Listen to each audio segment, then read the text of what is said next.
Two strangers stood on opposite banks of the same river. They shared no language. They shared one need. They both had to cross. Come closer, my dear ones. You are most welcome here. I am Mama Keza. Let the walls inside the heart loosen. From my garden, we listen for unity that begins without many words. After many rains, a river spread wide across the low path. The old footbridge had washed away.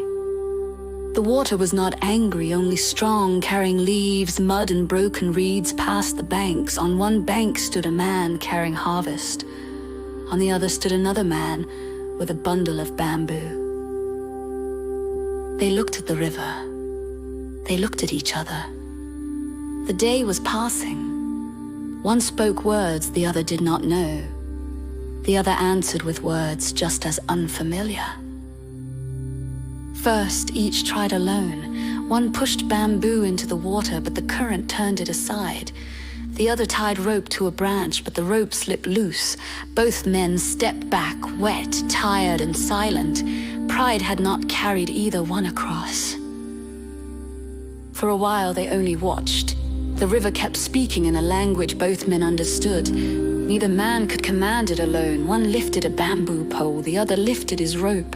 One pointed to the middle of the river. The other nodded slowly. Unity does not always begin with agreement.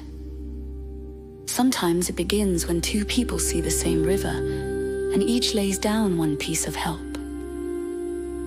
My dear ones, have you ever stood across from someone you did not understand? Have you ever needed the same crossing, but lacked the same words?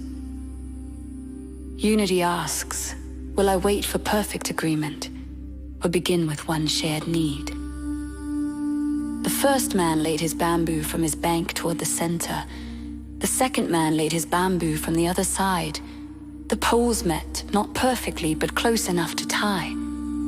They worked with hands instead of speech, a knot on one side, a knot on the other, a careful pull, a steady test with one foot. The bridge shook at first. Both men laughed the same laugh, though their words were different. Then they tied it tighter. They added another pole, then another. Slowly the crossing held. They tested it again, not with pride, but with care, because a bridge built for many must be trusted by tired feet. The man with the harvest crossed first. Then he returned to help the second man carry his load. One crossing became two. Two crossings became trust. The quiet surprise is not only that the bridge was built. The quiet surprise is that after crossing, neither man took his bamboo back. They left the bridge for the next stranger. By evening, others came to the river and found the low bridge waiting. A woman crossed with firewood. A boy crossed with a basket. An old man crossed slowly, holding the rope with both hands. Some added rope. Some added stones at the edge. What two strangers began without words became a path for many. Gentle wisdom teaches us. Unity is not sameness. Unity is shared work for shared crossing. It does not ask every voice to sound alike.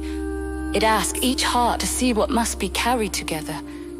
A bridge can begin before every word is understood. One person lays one side. Another person lays the other. The middle becomes possible when both release the need to stand alone. So when you stand across from someone different, pause. Look for the river you both need to cross. Ask what one small piece you can lay down from your side. My dear ones, who stands across from you today? What bridge could begin if you offered one bamboo of patience, listening, or help? May your heart recognize shared need. May your hands build where words are not enough. May the bridges you help create remain for others after you have crossed. Subscribe and return whenever you need quiet again. Another path waits beneath the same wide sky. I am Mama Keza, from my garden. A bridge began where words could not. My dear ones, when the path feels uncertain, walk gently. You are not alone. The river moved softly under the bamboo. Footsteps crossed where silence had worked, and the bridge waited for the next traveler. No one asked who had spoken first. The bridge itself had answered. It held the memory of two hands, two banks, and one need that became stronger than difference, so others could cross in quiet peace.